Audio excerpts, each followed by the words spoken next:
Hello viewers, আসসালামু আলাইকুম। HN kitchen পক্ষ থেকে আপনাদের স্বাগতম। চলে এলাম নতুন একটা রেসিপি নিয়ে। আজকে আপনাদের সাথে শেয়ার করব দুর্দান্ত স্বাদের একটা নাস্তার রেসিপি।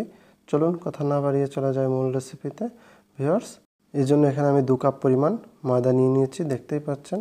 ভিউয়ার্স, রেসিপিটি দেখার শুরুতে অবশ্যই একটা লাইক করে দেবেন এবং কন্টিনিউ করবেন। আপনাদের কাছে রিকোয়েস্ট, আপনারা স্কিপ করবেন না, স্কিপ করলে তেমন বুঝতে পারবেন না। দিয়ে দিচ্ছি সামান্য পরিমাণ বেকিং পাউডার, দিয়ে দেব সামান্য পরিমাণ লবণ, দিয়ে দিচ্ছি 2 টেবিল চামচ পরিমাণ রান্নার রেগুলার সয়াবিন তেল, দিয়ে দিচ্ছি 1 টেবিল চামচ পরিমাণ কালো জিরা। ভিউয়ার্স, শুকনো উপকরণগুলো আমি হাত দিয়ে ভালো করে নেড়েচেড়ে মিশিয়ে নিব। অল্প অল্প পানি দিয়ে একটা ডো তৈরি করে নেব। এখানে পানিটা আমি অল্প অল্প করে দিচ্ছি, একবারে দিতে যাব না, একবারে দিলে কম বেশি হতে পারে। দেখতেই পাচ্ছেন আমি একটা সফট ডো তৈরি করে নিয়েছি। ভিউয়ার্স, আমার রেসিপিটি ভালো লাগলে অবশ্যই আমার চ্যানেলটি সাবস্ক্রাইব করবেন, লাইক কমেন্ট করবেন এবং বন্ধুদের সাথে বেশি বেশি শেয়ার করবেন, যাতে তারা আমার রেসিপিটা দেখতে পারে।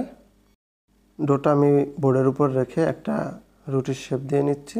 এর জন্য উপর থেকে সামান্য পরিমাণ ময়দা ছিটিয়ে দিয়েছি। এখন আমি রুটির শেপটা দিয়ে নিব। দেখুন, আমার রুটির শেপটা দেওয়া হয়ে গিয়েছে। আমি এটা নর্মাল রুটির শেপ দিয়ে নিয়েছি। এরপর যে আমি মাঝ বরাবর একটা ছুরি দিয়ে কেটে নিচ্ছি। দেখুন আমি কিভাবে কাটছি, আপনারা বোঝার জন্য ভালো করে লক্ষ্য করুন। আমি ছোট ছোট আকারে সবগুলো একটা নির্দিষ্ট মাপে কেটে নিচ্ছি। আমি সব এভাবেই কেটে নেব সবগুলোকে। আমার সবগুলো কাটা হয়ে গিয়েছে, দেখতে পাচ্ছেন আমি কিভাবে কেটেছি। আমি এ পর্যায়ে নাস্তাটা তৈরি করে নেব। এর জন্য যে কোনো একটা পিসকে আমি রোল করে নিচ্ছি। দেখুন আমার হাতের দিকে লক্ষ্য রাখুন আমি কিভাবে নাস্তাটা তৈরি করছি।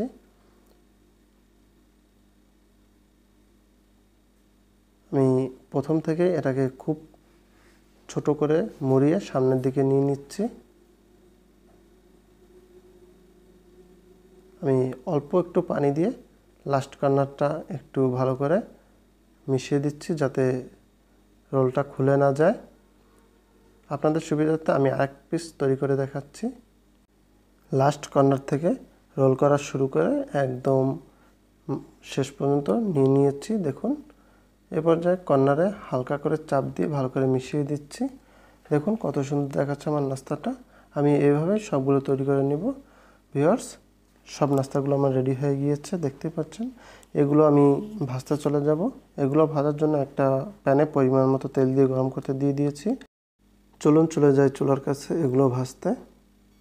প্যানের তেলটা উষ্ণ গরম অবস্থায় আছে, দেখতেই পাচ্ছেন। এরপর যে আমি একে একে সব নাস্তাগুলো দিয়ে দেব। নাস্তাগুলো দেওয়ার জন্য আপনারা অবশ্যই একটা চামচ ব্যবহার করবেন, নতুবা তেলটা হাতে লাগতে পারে। আমি সব নাস্তাগুলো দিয়ে দিয়েছি। চামচের মাধ্যমে সবগুলো ভালো করে নেড়েচেড়ে দিচ্ছি, যাতে তেলের গরমটা সবটাই ভালো করে লাগে। দেখতেই পাচ্ছেন কত সুন্দর দেখাচ্ছে।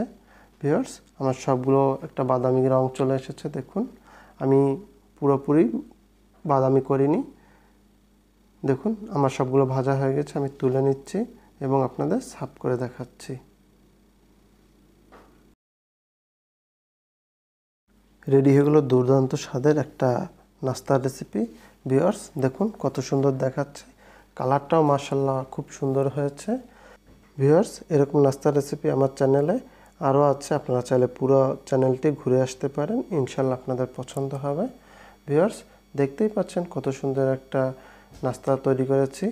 আপনারা অবশ্যই বাসায় এভাবে তৈরি করে অবশ্যই কমেন্টের মাধ্যমে জানাবেন আপনার নাস্তাটা কেমন হলো। ভিউয়ার্স, যারা নতুন বন্ধু তারা অবশ্যই আমার চ্যানেলটি সাবস্ক্রাইব করে পাশে থাকা বেল বাটনটি চালু করে দেবেন পরবর্তী নোটিফিকেশন পাওয়ার জন্য। আজ এ পর্যন্ত, দেখা হবে আগামীতে নতুন কোনো রেসিপি নিয়ে হাজির হয়ে গেছি। সে পর্যন্ত ভালো থাকবেন, সুস্থ থাকবেন।